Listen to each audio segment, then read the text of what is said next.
Je vais être obligée de jouer sur la trêve hivernale pour rester à l'abri cet hiver. Waouh! C'est dur à accepter, c'est dur à accepter. Franchement, je pensais pas un jour.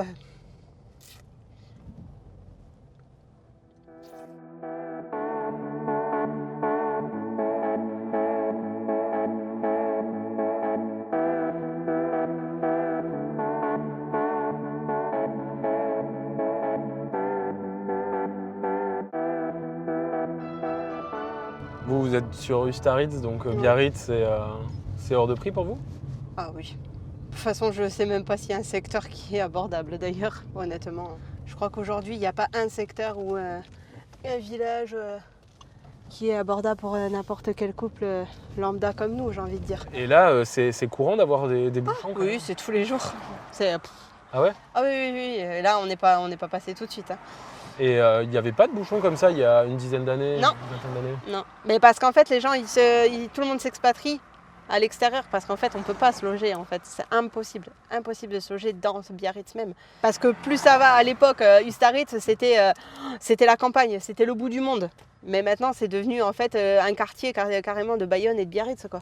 Après, voilà, c'est vrai que Biarritz vit beaucoup du tourisme, mais ça nous a joué défaut. De toute façon, on parle avec tous les bons biarros, c'est vrai que même eux ils s'en rendent compte quoi, qu'en fait Biarritz n'est plus, Biarritz, la côte n'est plus à nous quoi. Elle est réservée qu'aux touristes. Après, c'est vrai que tout le monde dit que depuis la crise sanitaire, il y a beaucoup de gens qui sont venus s'installer ici, des gens qui avaient des résidences secondaires qui finalement sont venus ici, et le marché de la location s'est asséché. Ah ouais, ah oui. Maintenant, c'est beaucoup de saisonniers, de locations courtes, de vacances, de Airbnb et de je ne sais quoi d'autre. Un peu partout, dans l'alentour de Bayonne, Biarritz, ils comptent le nombre de logements vacants qui sont vides en fait. Sur Ustaritz, ne serait-ce que sur Ustaritz, on a 180 logements vides qui ne sont pas accessibles à la location parce que on ne sait pas d'ailleurs. Voilà, donc c'est 180 logements potentiels où moi je ne peux pas y habiter parce qu'ils sont pas là, enfin, ils ne sont pas sur le marché. Après voilà, c'est vrai que je ne me suis pas trop attardée là-dessus parce qu'en fait ça m'énerve parce que je me dis merde quoi, donne-moi un, j'en ai bien. Voilà, ouais. Tu peux garder les 179 autres, mais il m'en faut un quoi. Ouais. Et apparemment de plus en plus, un peu partout, là je crois que sur Biarritz, je crois que j'avais vu, c'est 50% des logements qui sont vides quoi. Et après vous y passez en mois d'août et d'un seul coup tout est grand ouvert, vous avez des voitures, des machins, et puis vous y repassez 3 semaines plus tard, il n'y a plus rien quoi. Plus il y a de locations saisonnières et moins il y a de locations à l'année quoi. On veut juste se loger et on ne peut pas quoi. Quand vous avez reçu la lettre selon laquelle vous alliez devoir quitter les lieux fin novembre, vous pensiez vous retrouver fin septembre dans cette situation? Pas du tout. Ouais. Honnêtement pas du tout. Comme les fois où j'ai cherché, on va dire, un logement, je les ai. Enfin, c'était il y a déjà quelques années, maintenant ça remonte, ça a été plus ou moins facile. Il y avait, puisqu'en fait on n'était pas dans l'urgence, c'était un choix de notre part de partir. Donc on n'avait pas cette épée Damoclès en disant vite, il faut que je trouve quelque chose. Donc si on trouvait, c'est bien, si on ne trouvait pas, c'était pas trop grave. Et en fait, je m'apercevais peut-être pas forcément de ces offres qui étaient limitées, quoi. Et c'est que maintenant, je me dis, waouh, en fait, c'est la galère, quoi. C'est la galère totale. Pour quel type de surface alors? Parce que vous recherchez pour 6. Voilà, nous on est 6 et il nous faut au minimum 3 chambres. Ça, c'est la base. Donc aujourd'hui, c'est ça le gros problème. C'est déjà de trouver du 3 chambres et du 3 chambres à l'année. Et il y en a sur certaines annonces, ils nous demandent des conditions, enfin c'est juste pas possible. Soit alors ça va être vraiment pour les gens de l'extérieur, donc je suis désolée mais pour les Parisiens, tout ça, peut-être que eux, mais en fait c'est vraiment, nous on est bloqué. On répond à des annonces et je crois qu'on n'a même pas fait envoyer qu'en fait c'est désolé, la maison est louée quoi. Où l'appartement, le bien n'est plus n'est plus disponible. Il y a tellement peu d'offres que les gens se jettent dessus et c'est normal.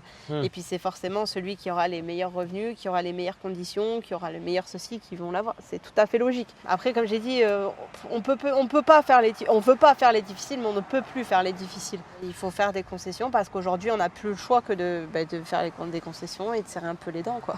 Donc là, en fait, je regarde les annonces, mais je regarde pas les photos.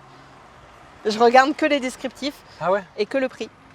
Le prix, si c'est une agence, si c'est un particulier, si c'est... Aujourd'hui, je regarde que ça. Mais je regarde pas les photos. Je veux pas. Je veux pas parce que je veux pas être déçue. Parce que si je me dis, oh, ça c'est trop bien, machin, je sais très bien. Enfin, je sais pas que je sais très bien, mais si on me dit, bah non, je serais dégoûtée, quoi. C'était quoi le dernier délai, la dernière échéance que vous vous étiez fixé pour trouver un logement? Septembre. L'échéance, c'était septembre. Ouais, je pensais honnêtement, je me suis dit, en sachant que forcément, je n'aurais pas de préavis du fait qu'on me demande de partir, donc je n'ai pas ce 3 mois de je suis bloquée. Donc je me suis dit, c'est bon, on est large. On est large de rien du tout. Les annonces, elles apparaissent que maintenant. Jusqu'à là, il n'y avait rien. Ah si, des saisonnières, des machins. Et j'ai même vu des annonces, elle loue appartement pour 1 mois. 1 mois. Qu'est-ce que vous vous dites là? Il vous reste, c'est le compte à rebours qui est lancé? Ouais, ben, je me dis, je suis dans la merde. Il n'y a pas d'autre terme. Enfin, on est dans la merde. Voilà, après, on se pose 12 000 questions. Qu'est-ce qu'on fait? Qu'est-ce qu'on fait pas? Qu'est-ce qu'on peut faire? Qu'est-ce qu'on est en mesure de faire, quoi? Qu'est-ce qui est... On ne sait pas, on se dit, est-ce qu'on... malheureusement, moi ça m'embête, pour mon propriétaire, voilà, c'est-à-dire, est-ce que je joue sur la trêve hivernale et je me dis que dans le pire des cas, j'ai 6 mois à l'abri avec mes enfants, ou je me dis, je prends un mobil-home et il y a bien un copain qui va me prêter un bout de jardin, un bout de terrain, mon beau-père, j'en sais rien, peu importe, voilà. C'est la question, c'est le dilemme du moment, c'est on fait quoi? Ouais. On fait quoi? Comme je dis, on serait que tous les deux, en fait, on se poserait même pas la question. Honnêtement, on s'est dit, on serait que tous les deux, on prend une caravane, une mobil-home, peu importe, on y va. On n'est pas, je veux dire, à deux, en tant qu'adulte, c'est pas dérangeant. Peut-être, c'est pas que c'est pas dérangeant, mais maintenant qu'il y a les enfants, on se pose plus... Bien sûr, ouais. Je sais pas, comme je dis, on a tout essayé partout, tout ce qu'on pouvait faire. Je veux dire, j'ai mis des statuts sur Facebook que mes amis ont partagé avec leurs amis, machin, en espérant que quelqu'un connaisse quelqu'un, un cousin, un voisin, peu importe, qui connaît quelqu'un qui a quelque chose, quoi. On en est à ce stade-là de dire, si tu connais quelqu'un qui connaît quelqu'un, tu penses à nous, quoi. Ouais.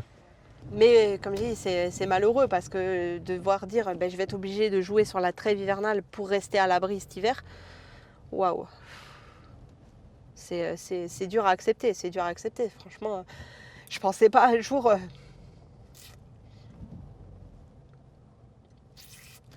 Mais j'ai pas le choix. J'ai pas le choix. Après, c'est pas une image que je veux montrer de moi, de dire en fait je suis obligée de jouer sur la trêve hivernale pour rester à l'abri parce que j'arrive pas à trouver, parce que je rentre pas dans le cadre, parce que voilà, comme je dis, je sais pas, on bosse comme des dingues, on met tout ce qu'on peut dans notre vie, dans notre affaire, pour être, de pas avoir d'emmerde, on n'a pas de crédit, on n'a rien, quoi. Je veux dire, on n'a pas de dette et en fait, on peut pas se loger, quoi. Je comprends pas, c'est ça que j'arrive pas à comprendre. Qu'est-ce qui manque, qu'est-ce qu'on a fait pour qu'on ne puisse pas rentrer dans ces fichus, dans ce cadre qui fait que aujourd'hui on peut avoir une maison, allez-y, elle est à vous, pas qu'elle est à vous, mais voilà, merde, quoi. Là, pour le coup, j'ai jamais eu d'impayé de loyer, j'ai plus rien. Je veux dire, pourquoi ça marche pas? En fait, c'est pourquoi ça marche. Qu'est-ce qu'on a fait pour que ça ne marche pas? Si tu veux voir notre reportage en intégralité, n'hésite pas, clique ici. Si tu veux voir notre dernière vidéo, surtout, c'est là.